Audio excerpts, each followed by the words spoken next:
Gaming. It's a thing I like. It's a thing we all like. There is nothing better than trying to relax with your favorite game in the Steam library after a long day of work. Except sometimes PUBG isn't that relaxing. Nonetheless, it's a worldwide hobby all can enjoy and take true to heart, which therefore also means that there is a lot of weird stuff that has happened with and in these games. This Iceberg was originally going to be the video game myth Iceberg, but that title just didn't fit at all. Like, some of these entries have actually happened and are not actually myths, therefore. The titles themselves doesn't help either. Titles like simply G-Man, PT, and Hong Kong 97 are not enough for me to do some actually proper research and tell me what the myths might be. Therefore, I took matters into my own hands and revamped this into the most mysterious happenings in video game history, Iceberg, as that might be a more fitting title. Along with that, I tweaked the Iceberg as well, to make it more fitting. So therefore, let's see what kind of mysterious happenings the world of video games has to offer.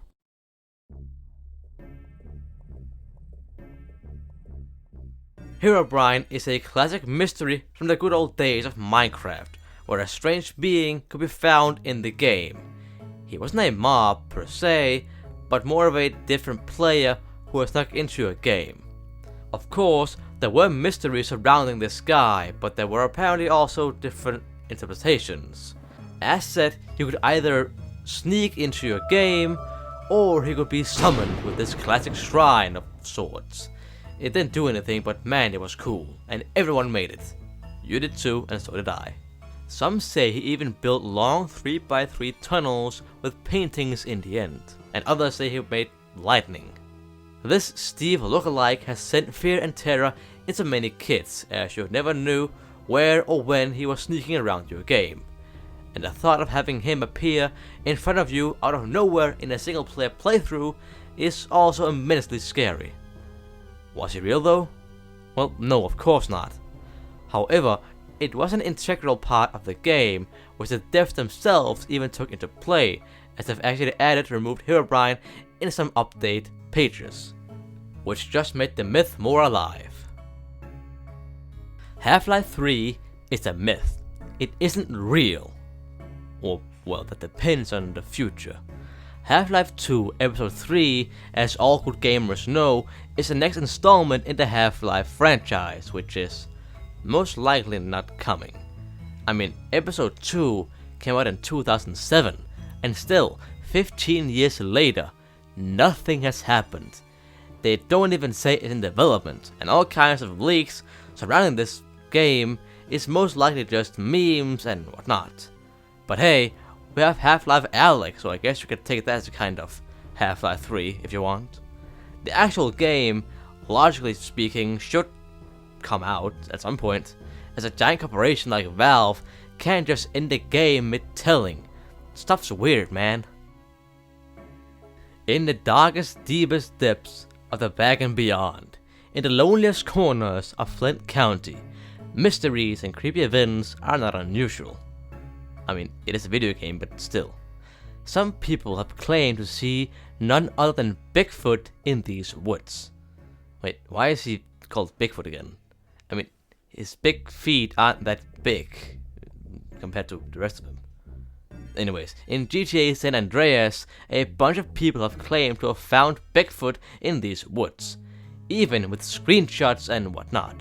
This whole scenario, just like the woods where this big-footed monster might be, has gotten foggy and confusing, as the many claims have combined with a mod that actually makes Bigfoot appear in the woods. With the lack of real evidence and confusion between the two sides, the whole situation has mirrored the real-life Bigfoot scenario, where skeptics and believers are clashing over what might be real, and as it seems, despite Rockstar confirming it's a hoax, people will still keep looking into this mystery. Perhaps he is out there, even though the devs just said no. GTA is by far one of the most successful video games ever made in gaming history. I mean, why wouldn't this be a top seller? And with a total of 16 games and 5 mainline games, some would have expected GTA to come out, but until now, it hasn't. GTA 5 came out in 2013, so it has been a long period without no games coming out. However, basically through this entire period of time, people have speculated if a release might be possible, and as it seems, it's most likely is not coming out until now. I mean, Rockstar Gaming haven't said anything, which should seal the deal that they aren't doing anything. However, some still expect the game to come out at any moment, and some have even just faked a GTA 6. As it seems, people expect the new GTA to be announced this year and released next year. But again, and most importantly, Rockstar just kinda says, and goes back to counting the millions of dollars they've gotten from the other games. But again, a GTA 6 would make a shit ton of money. So why not do it if there's money on the line? Sonic.exe is one of the classic repastas out there. Not because it's the most original, but it's goddamn Sonic. Putting these two together is just money in the making, man. It looks like an obvious choice, which it might also be. However, personally, the design also tells me that it was kind of put together with not much care, I guess. I mean, they did just make his eyes black and put blood on it. That's what there's to find here, design-wise at least. The story as well is pretty simple. Sonic.exe is the exact opposite of Sonic the Hedgehog. .exe is evil, cruel, and enjoys suffering, almost to a point of it being edgy, while Sonic is kind of cool, you know? He's a cool dude. I would hang out with him. Like, totally. .exe is found in a glitched and dodgy version of the classic Sonic game. He claims to be some kind of god, which has taken the form of Sonic the Hedgehog. I mean, you could choose anybody in the entire world and you choose a blue hedgehog in a video game, but sure, whatever works for you, Satan. Gameplay wise, it wasn't that much to see. You would run from A to B, and in the meantime, Sonic.exe would just kill off all the main characters in a very brutal way. And finally, he would find you and kill you. And take you as a slave. Both at the same time, somehow. It's a classic, fake, but very good story.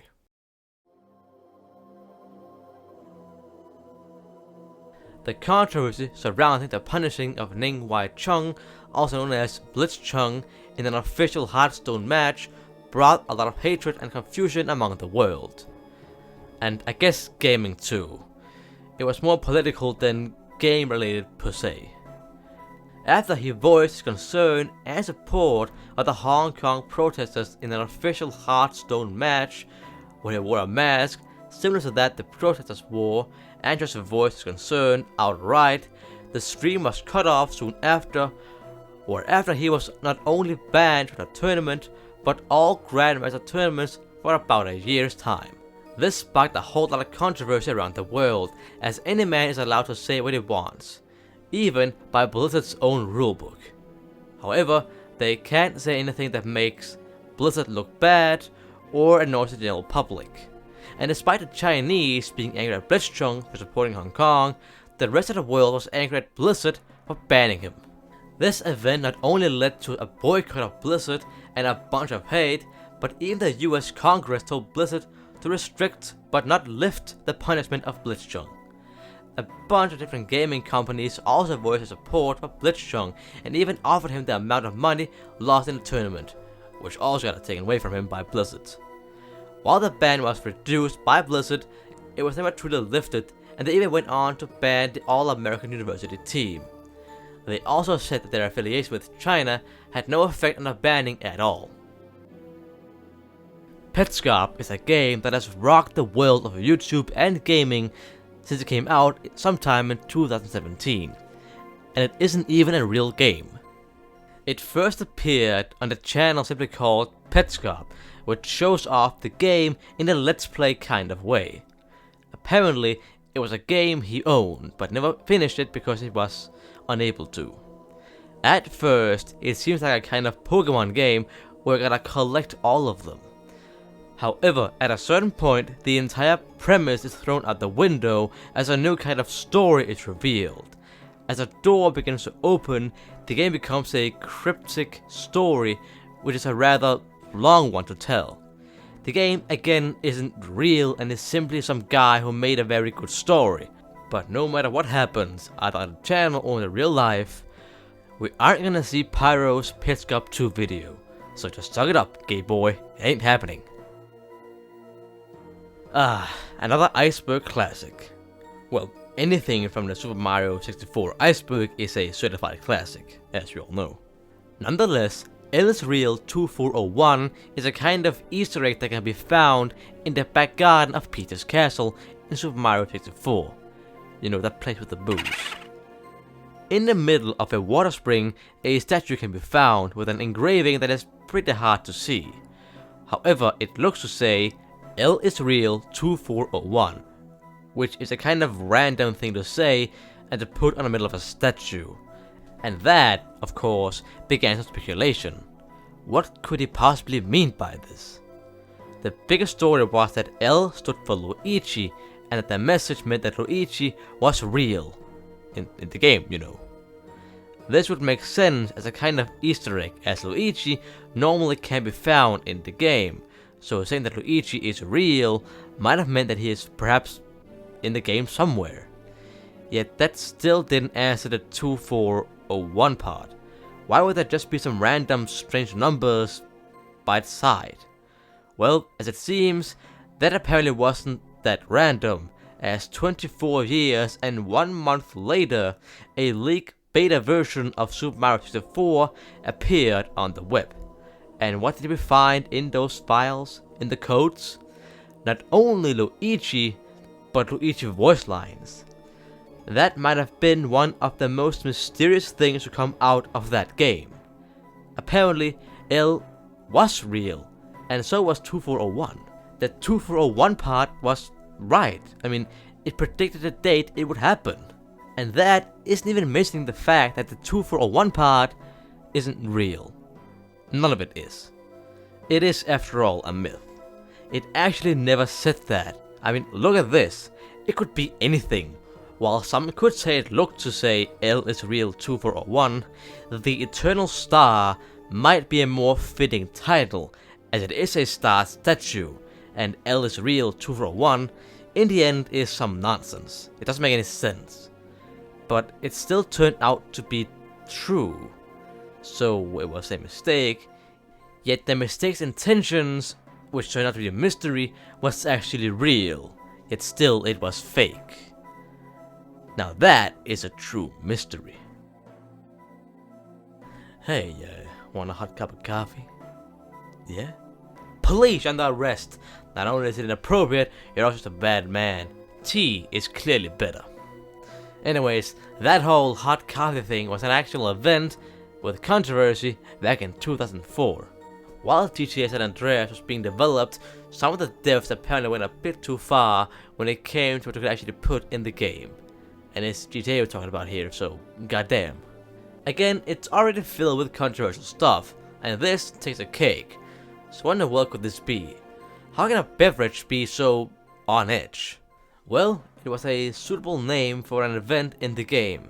In the game, CJ can get a girlfriend, unlike me, and when he gets to third base, she will invite him over to her house for some hot coffee, and then get laid. Again, unlike me. Eventually, that whole getting to smash thing was cut because that would make it an adult-only game, which would hurt the resale value. However, data miners were still able to find hot coffee in the code and would even unlock it. While being quite funny, the boring businessmen disliked it and gave the game a worse rating and made it 18+ and even banned it in Australia. This forced Rockstar to remake the game with a patch where hot coffee was unobtainable by any means. In other words, Rockstar cock-blocked GTA for eternity. Today, you can still see that whole hot coffee thing with the help of mods. You animals. You could also just play the game like normal, but no, you're gonna have porn in it because look at you, big guy. Jesus. This part is pretty obvious, but it's still quite interesting. In the Smash Bros. Melee community, it was said that you could actually unlock both Sonic and Tails if you defeated 20 enemies in the cruel melee mode. However, it was pretty quickly debunked, as that was just not the case. Like, you could literally find out it was fake just by playing the game. It wasn't April Fool's, but the Electronic Gaming Monthly magazine, which came with some rather real-looking screenshots, which might be how it picked up wind. And despite this being a mere joke, it did make Yuji Naka, the creator of Sonic, say that it was an actual real plan to get Sonic in Smash Bros. At the time of Melee. However, nothing in this part became real or went anywhere. Well, Sonic did make it in, but still, it wasn't in Melee, so fuck off. Gyges, which is the main antagonist of both Mother and Earthbound, is surrounded by many kinds of myths and mysteries. The character in itself is quite scary, not only being dubbed one of the creepiest video game villains, but also being born and inspired through sheer terror and fear from the creator Shigesato Itoi. I don't speak Japanese. An urban legend, however, exists that suggests that the final battle with Gyges in Earthbound was an alien abortion. Marcus Lindblom, a member of the English localization team, acknowledged the urban legend, nodding that he appreciated the speculation, but debunked the idea as an official inspiration. So basically, it's not real. But man, if it doesn't look like a child. Even the developers are like, yeah, kind of, but not really. I can almost hear him just going, fuck, we should have done that. That's genius. Rise and shine, Dr. Freeman. You've got another iceberg to watch. The mysteries are plentiful. Cock and ball torture, Mr. Freeman. Cock and ball torture, Dr. Freeman. Alright, the G-Man is probably one of the most mysterious characters in gaming. Just straight up gaming as a whole. He both appears in the background, just random places, but is also a main character which plays a crucial part in the game. We also don't know much about him personally either. That therefore does lead to quite a lot of mysteries. Some have claimed he is God. Some say he's inside Dr. Freeman's head, and some say he's working for the US government. But again, this title is kind of meek. He's one of the most well-known villains in gaming, so just putting his name here isn't gonna help much. I mean, there is either 1 million things to find, or nothing to find at all when you do this. In this case, you're just searching for G-Man, and do you know how many times people have talked about this guy? What myth, what mystery, what thing do you want to take here? There's billions, for fuck's sake. The theory that none other than the king of pop himself, Michael Jackson, made some uncredited music for the Sonic the Hedgehog 3 official soundtrack is a theory that stood around for quite a long time. And to be honest, it's still a so-called mystery to this day, and it's kind of up in the air. It all began on YouTube, with the theme of the Carnival Night Zone matched that of Michael Jackson's Jam, along with other songs like the end credits and Stranger in Moscow. Therefore, it might have matched. It is said that it was uncredited so it wouldn't bring too much attention to the whole thing, which seems kind of strange, but again, this is Michael Jackson and Sonic the Hedgehog. It's already a quite strange affair we're talking about here. And this isn't even the strangest thing in the world. I mean, Michael Jackson has said publicly many times that he loved the games, and has even praised Sega for creating the Blue Hedgehog. While some people, apparently even among Sega workers themselves, have claimed that he has worked on the soundtrack, making up to 41 different tracks, Sega officially denounces all of these claims, and have said that it isn't true. However, that could also be Sega covering up for Michael Jackson. I mean, that is also me going full on tinfoil hat, but still, it's kind of fun to think about. I mean, Sonic and Michael Jackson do seem like some characters with both would fit and would never fit in a million years. It's a weird combination. I almost can't describe how weird it is.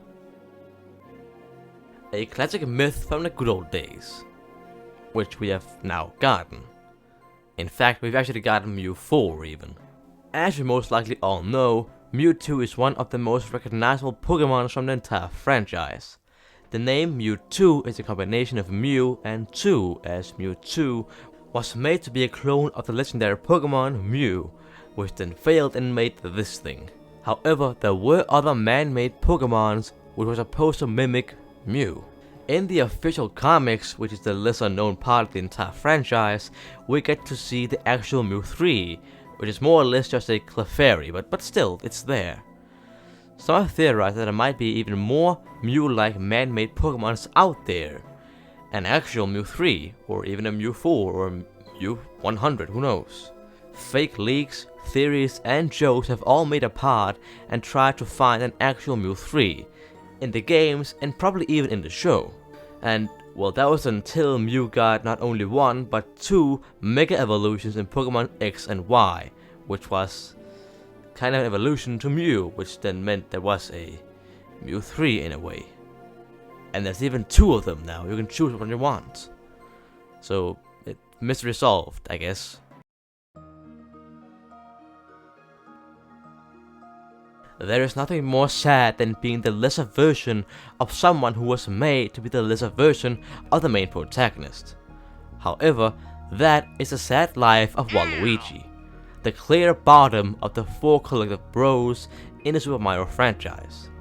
It is a sad life. Mario have just a few games, Luigi have some too, and Wario even have some as well. But Waluigi, yeah, sorry pal, you get nothing. He was a protagonist for some kind of dance game, but that still doesn't count as being his game officially. I mean, he isn't even in Smash Bros. The more I talk about him, the sadder it gets. But just maybe, out there in the future, a game awaits for this little wah boy. Some have taken this a bit more seriously and have actually made real titles and games. Some have made him a main character of sorts, and some have just taken him down the meme route, which is a bit more fun and popular for some reason. There have been many titles and myths about this Waluigi game, but as it seems, nothing is out yet, and I believe Nintendo is gonna keep him as a kind of punching bag, as there might be more money in that, sadly. But don't you worry, Waluigi, I believe in you. One day, you will be in Smash. One day. The Demon Children of Goldshire, also known as Creepy Children or just simply CC, very original, is a weird event that can be found in World of Warcraft. These children are a group of 6 children which wanders around the area known as Goldshire in the Elven Forest. They also wander in a pentagon-like shape with one of the kids being in the middle. They run around their own house and tries not to get too far away, which is why they are mostly stuck in Goldshire. They even have a 1-hour schedule which they run. Very tightly scheduled, I must say. These children mostly play a kind of scary factor, as they not only walk around in a satanic pentagon shape, but they also play with sounds when they enter their house, like screams, crying, or threats. And just as a final touch, if you stand in the middle of these kids, then you are 666 yards from the Stormwind border. While they are real, there have been a lot of myths surrounding these kids. Some say they were not originally in the game, but somehow snuck in there. Some say they are making codes, and others say it's a glitch of a kind. Some say they are spreading satanic influence around the game, even running around in the Pentagon route. However, that was all debunked by the devs themselves. It's simply an Easter egg and a reference to the Diablo series. That's it. Okay, so I haven't played World of Warcraft, and neither has a lot of people. However, we all love a good meme, and we all love Leroy Jenkins. Oh, it's a lot better than we usually do. Alright, thumbs up. Ready, guys? Let's do this. Leroy Jenkins! Oh my god, he just ran in. It's an event that is just classic comedy, and it was hilarious and have rocked the World of Warcraft community. Blizzard even made an achievement as a reference. However, that great event might not be real. It was actually scripted, as told by the creators themselves 15 years later. The meme is good old Ben Schultz, which played Leroy Jenkins, just came clean and said yeah, it was fake, but you know, it was fun. And it was. It's become quite the clip, being a part of both Dark Souls, Family Guy, and How I Met Your Mother, and all the amounts of memes. And good times. Because those were good times. Hong Kong 97 is a go-to weird game on the web, as it was just made for simply that, being a just complex being of strange things. The weird storyline, the bad graphics, and that annoying music just looping over again and again and again. There is no end in this misery. The game is rather simple. Kill all Chinese. Alright? Try and do that. Since Hong Kong is now a part of China and not the British Empire, more and more Chinese people are immigrating to the city. And we can't have that, oh no, oh no. Therefore, you have been sent out to kill all of them. In the end, even the Chinese leader himself. Now, why did you make that as a game, you say? Just because.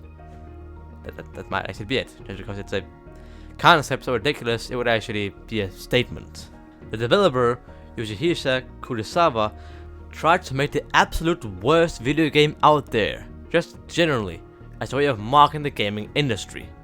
And well, he did do that, didn't he? And even though it is just bad in every single way, it's so bad it's good. It has gained a cult following around the world because it's just that ridiculous. So mission complete in a very weird way. I feel like every time I do an Iceberg, you appear. It doesn't matter if it's video games or technology, you are here, you sad Satan, you bloody devil. What do you want from me? Well, to explain it for the 5th time, Sad Satan is a weird game that apparently could be found. It was shown by a YouTuber, which then went kind of half viral. People began to speculate what in the world that game actually was, and if it even was real. As it turns out, there was 2 versions. A kind of game which looks like this, and a fake one which was made to brick someone's computer. Like, if you downloaded it, it would literally kill your computer. A bit like that QR code I got from Jesus in that meme. I know you should have trusted Satan, he's always right. Speculation and theories happened, and to this day it's still kind of a mystery. We don't know what in the world that game is or was. But as it seems, it's an overused subject on Iceberg charts, so for the love of God, don't put it in the lower part, just put it on top as like a reference to it being there. And then just don't touch it. I don't want to see it anymore. I know for a fact, if this was real, I would have played the shit out of it. The Super Mario Galaxy games can usually only be found on the Wii. However, myths of a DS version have wandered around for a bit.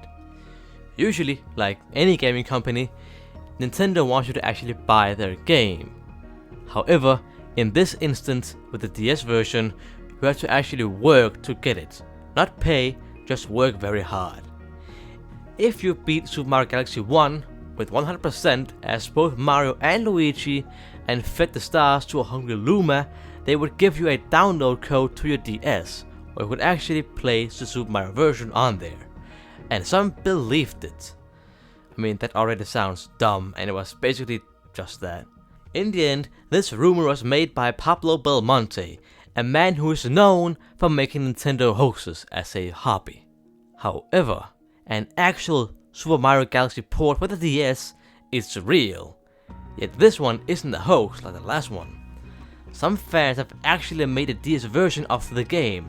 Now that is true fan dedication.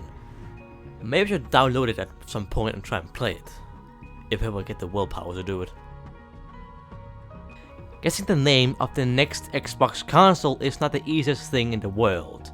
For some, it might be classified as a mind game on the same level as 4-dimensional chess. I mean, most people have thought of some numbers which might fit, and after the 360 came out, some people naturally thought, oh well, why don't we just double and make it 720? Might be the next big thing, who knows? And then, the bandwagon went wild. People began to think, yeah, that would actually make sense. And then they made all kinds of Xbox 720 models, some even made trailers and concepts of the console. The whole make your own Xbox trend went so wild that some began to believe it was the actual next real thing. Was this trailer real? Would they call it 720? When is it coming out? Will this be in the next E3? It's a joke that went a bit too far. There is no Easter Bunny, there is no Tooth Fairy, and there is no Xbox 720.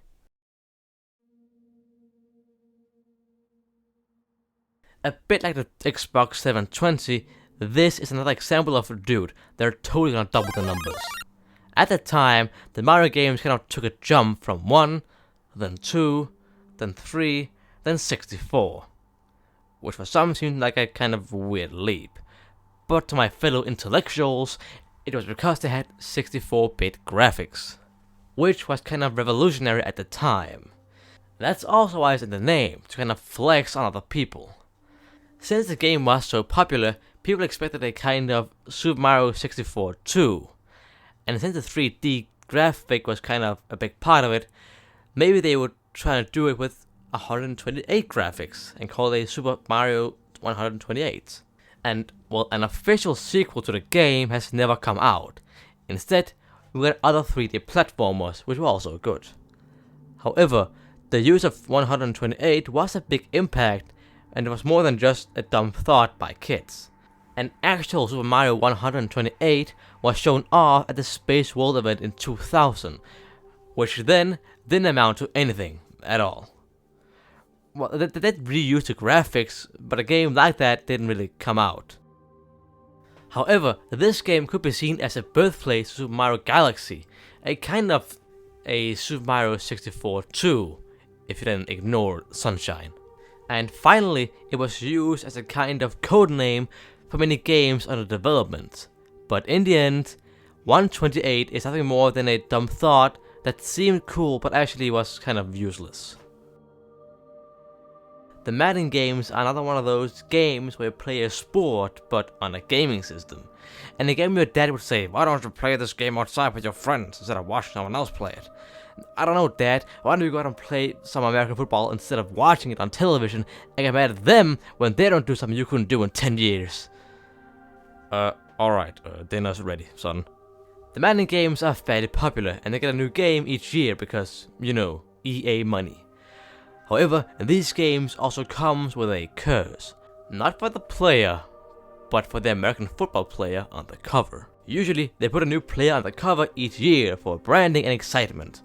However, that player will also see a decline in performance after they've been put on the cover. Except for Matt himself, because you know, that man is magic. It's either a broken leg or a different kind of injury which slows down their career sometimes to a halt. This has happened continuously since 1998. However, that isn't true actually, it's actually false. In 2012, good old Adrian Peterson avoided the curse and had a great year of his career.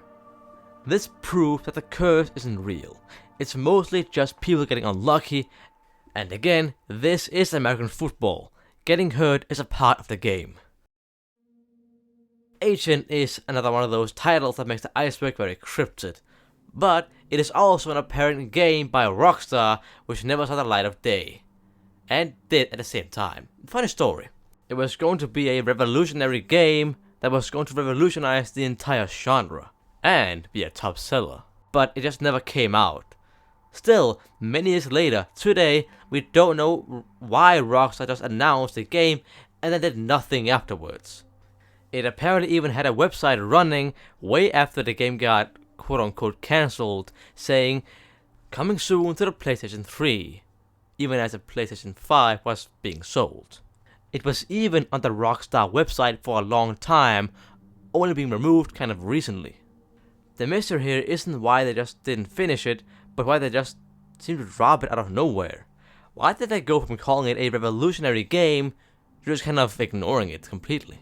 They had already made a good part of the game. It was going to take place during the Cold War, where it could dive into the world of espionage, trying out all there is to try in that type of game. It was apparently going to be a combination of James Bond gameplay and GTA humor. Yet the point still stands. This was a game that was just blacklisted by their own creators well off into development. I mean, at the time they were working on the game, they already did have quite some games to work on. So is that the reason? Too much work? Well, we might never know, as it seems to just kind of want to ignore it. Red Robin is an apparent secret Mortal Kombat 2 character which was so secret that no one knew where you could find him. He looked like this, and that's all we know actually. Red Robin here might look a little familiar because he's not an actual secret character. He's just a red version of Smoke. He would actually turn red in-game because of a glitch, which was kind of hard to stumble by. So even though he is in Mortal Kombat, he isn't a secret character. I mean, you can literally see that it's Smoke, like straight up. It's just a red version of Smoke. It feels rather unoriginal, since it is just a red Smoke. Although I can see why it would be a mysterious entity. Although if you actually believe that it was a secret boss at any time of your life, then you're stupid. Sorry, you just are. Kirby Red Diamond is an apparent game for the Game Boy Advance, which some thought was going to be the next big Kirby game. In reality, Kirby and the Red Diamond is a bootleg version of Kirby's Adventure for the Game Boy Advance. It had its own box, its own cartridge, its own part of the games, but was, again, more of a mixed match of different Kirby games from 2014 and before that.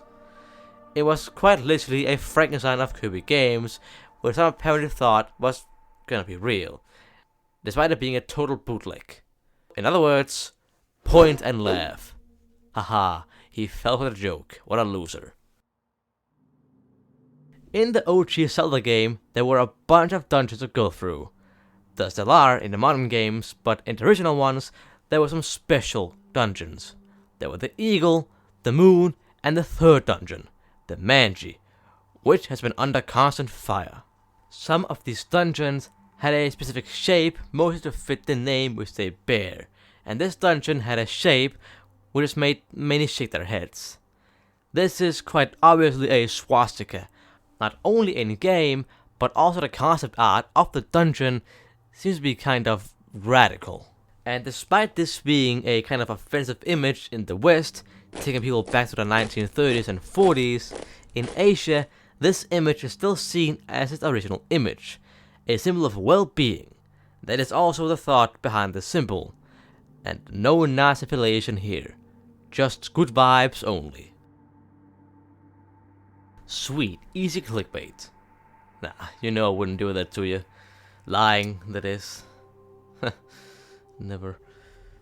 And now, naked Lara Croft is in my search history. Big shame on me. Lara Croft is of course the main protagonist of Tomb Raider, known for her wild adventures and those pyramids she has. While today, the Tomb Raider development team is a quite big one, which faces a huge title, it started out with being just 6 people, where 2 of them were the original creators of the whole idea. While being a humble beginning, the size had some interesting side effects, that being that sneaking in Easter eggs became way easier, as you just have to get it past 5 people. But what Easter eggs could it possibly be? Well, it was a nude Lara Croft model, an Easter egg you all want. Men. It is said that if you typed a certain combination of moves, Lara Croft would strip naked. However, that code was never found. It's most likely because it's fake. Because let's be honest here, there is no people more dedicated than horny young men. They would have found that in a heartbeat. As it turned out, it was just a myth, which we all really wanted. But again, you are literally on the web right now. It was made for this kind of stuff. Just go wild. But finish the video first and then just go wild. So we're all gamers here, right? I don't need to explain what Steam is, we all know that. However, Steam users across the world have stumbled upon a weird phenomenon, that being that Steam has a mind of its own. While these people are just idly using their computer, either on or off Steam, weird sounds could be heard. Footstepping, people running, weird laughters and even screaming, haunted ambient noises and even threats. All could be heard coming from the computer, but not from any tabs they had opened. When they went to investigate, they found out that it came from Steam. But they hadn't done anything with the program for a while. Why did Steam just randomly play noises? Were they trying to scare someone? Does Steam have a mind of its own? Well, not actually. You can get Steam to play OSTs for you if you do some tapping around. And it seems that these people had done this by accident, made Steam play OSTs. And since Amnesia starts with 00 on the soundtracks, they would play first. And since it's a horror game, it would be horror sound, which was why it happened. It is creepy, but it makes sense, so not that weird now. The Nintendo On was a so-called virtual reality headset made by Nintendo at the time the Wii was being made. At the time, a lot of people were speculating on what the next big move for Nintendo was going to be. And when pictures of the so-called On began to surface, people of course began to believe it, as you did back then. You just saw a picture and believed it, no need to explain. It even featured a picture of Shigeru Miyamoto wearing it. So it had to be true, right?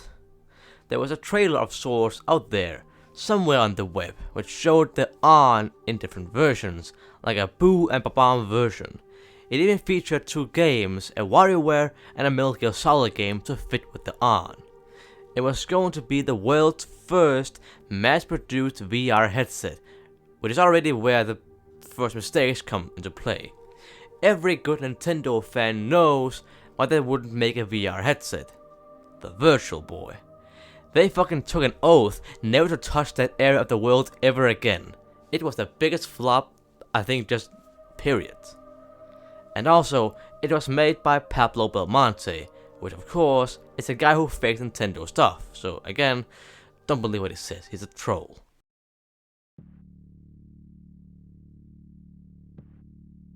So we've all heard the joke that Microsoft was named after Bill Gates' private parts, right? Micro and soft. Well, this game, Hall of the Tortured Souls, was actually named after his wife's. Okay, out of the kindergarten into the real world. The Hall of the Tortured Soul was a well-known Easter egg somewhere in Microsoft 95, which was supposed to be a weird way of crediting the creators of Microsoft 95, and especially the Microsoft Excel 95. To enter the place, you had to enter Excel, go to the 95th row, select the row, tap on the column B, go to the Help and About tab, tap Ctrl Alt Shift, and then you will get the Easter eggs. You know, just like that. It's in reality a kind of game that doesn't go anywhere. You use some credits and you do some walking, and that might just be it. However, the name Hall of the Tortured Souls, the red coloring and the weird feeling began a rumor that this was a kind of satanic influence somewhere around Microsoft. This was apparently just one of the many secrets Microsoft kept from the world, and their satanic influence was growing. However, it was just a funny way of showing credits. There is no affiliation with Satan or anything, it's just a game. At first, I thought it was a kind of 4chan gig on Croc, but no, it's an apparent game in itself. Croc was a platform from 1993 with Croc as the main protagonist. You know, this thing. It was a very shabbily made game. The characters were quickly mashed together, the sounds weren't that good, and the controls were just bad. It has become a kind of lost media video game, as those who remember playing it can't find their copy of the game, since they probably just threw the garbage bag where it belonged, and the devs have been hard to contact. While some have claimed to have played and owned the game, we don't have any actual proof of it being real. Remember what I said about this being a 4chan gig? Well, it was first talked about on there. Because, you know, Kek. Do I need to go any longer? I mean, it was just a thing on 4chan. Kanye Quest 3030, unlike some other of these games on here, was an actual real game. No, someone actually spent time making a game about Kanye, and even though it would be in the spirit of Kanye to make his own game and spend several years making it, he had no affiliation with the game whatsoever. It was simply a fan project. While the actual game you play is a weird and quirky 2D role-playing game where Kanye must defeat other rappers in a dystopian USA, there's an apparent second game within the game. If you do some digging around the game and ascend into a secret stage of the game, you would enter the rest and the real part of the game. After scanning a QR code, you will be sent out of the game into a website, which was apparently an IP grabber, showing your exact location to an apparent cult called Ascensionism. Now, you more or less had to slowly descend into the cult, giving them your information and slowly becoming one of them. The entire game was nothing more than a way of getting a new cult member. Well, that's a theory at least. The actual game theory. However, it was actually just an ARG. Although that IP grabber thing might be real, so watch out for that one at least. Kill Switch is a game similar to Polybius, which we all know what is. I mean, what is it, your first Iceberg? It's Polybius, we all know what it is. The game was made by an old Czechoslovakian video game company called Karvina Corporations. And it seems it wasn't a top seller, as only 5,000 copies have ever been made, and there might be a good reason for that. You see, this was a single playthrough type of game. Not that it was just a type of game you would only play once and then just put on the shelf, but you could actually only play this once. If you either died or won the game, you would never be able to play it again because the game would erase itself. Therefore, a single playthrough game. And also, hint the name. In the game, you could either play as a girl or an invisible demon. And that's all we know about the game, gameplay wise at least.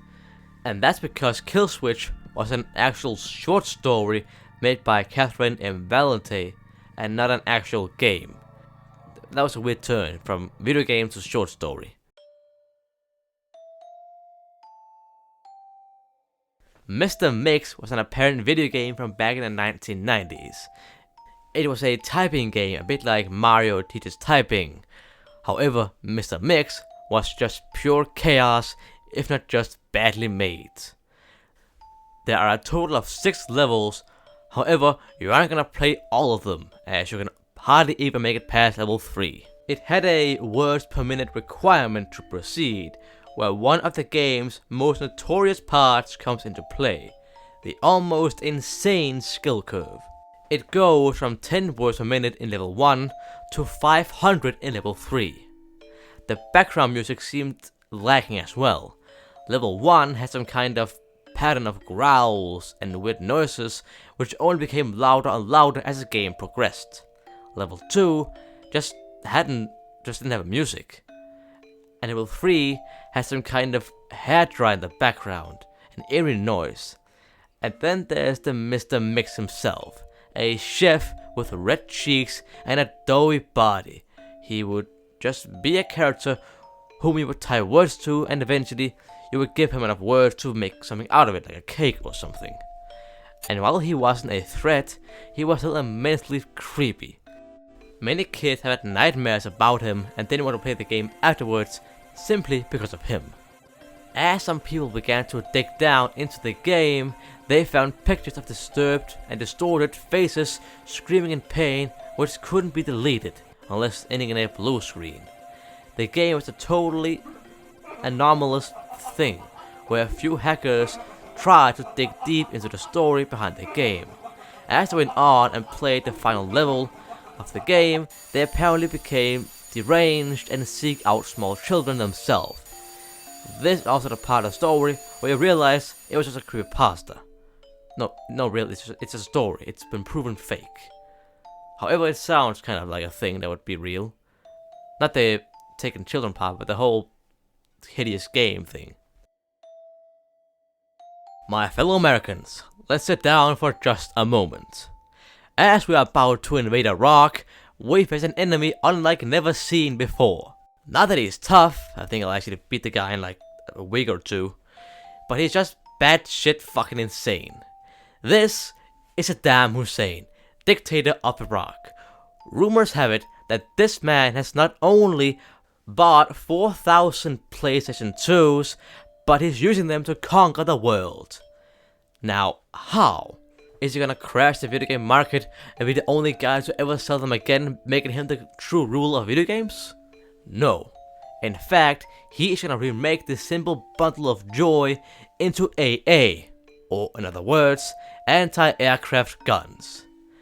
Now, how are you gonna conquer the world with AA? You're facing the US Air Force here. Second off, how? Well, apparently, you can bundle these machines together and create super mechanisms which can be used for military purposes. Apparently, 15 PlayStations alone could power an Iraqi UAV. So maybe he is fielding an army, except it fails. Why would a man who is trying to remake his country into the dominant power of the region use his money on 4,000 PlayStations? And why just not buy regular programs instead of PlayStations?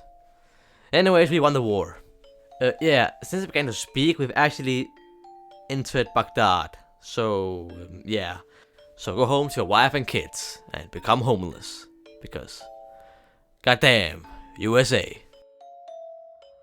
Mathras, which is apparently also called Matthias, is an apparent creature which can be found or downloaded to a minor game called Mugen. It is said that Mathras is so powerful that he can one-shot everyone and everything in the game. But he's also a tier just below God. Or perhaps even is God. And apparently, he can even solo your own PC, since he's known for bricking and destroying computers that he's on. That is also the first window into his fake being. He's a dark and red Triceratops kind of being. While he can be seen as a kind of go-to powerful being, he can also be a kind of fake story, as that's what he is. The story of a real-life character so powerful it can destroy a computer is simply fake. There is no real evidence of it, and the thought is also a bit ridiculous. A computer can be bricked by a single game, and especially just one thing inside the game. It is not possible. And I guess that goes for most mysterious things in the world. In the end, they just don't add up. There's always that small little detail which proves it is fake. But why always dig down into those? Sometimes just living life might be more fun than just ruining it. Maybe I'm one, who knows. But in the end, always remember, the world is full of mysteries, and most of them are fake, but also fun and enjoyable. Also, if you're gonna make an Iceberg, give it good titles, not just fucking G-Man.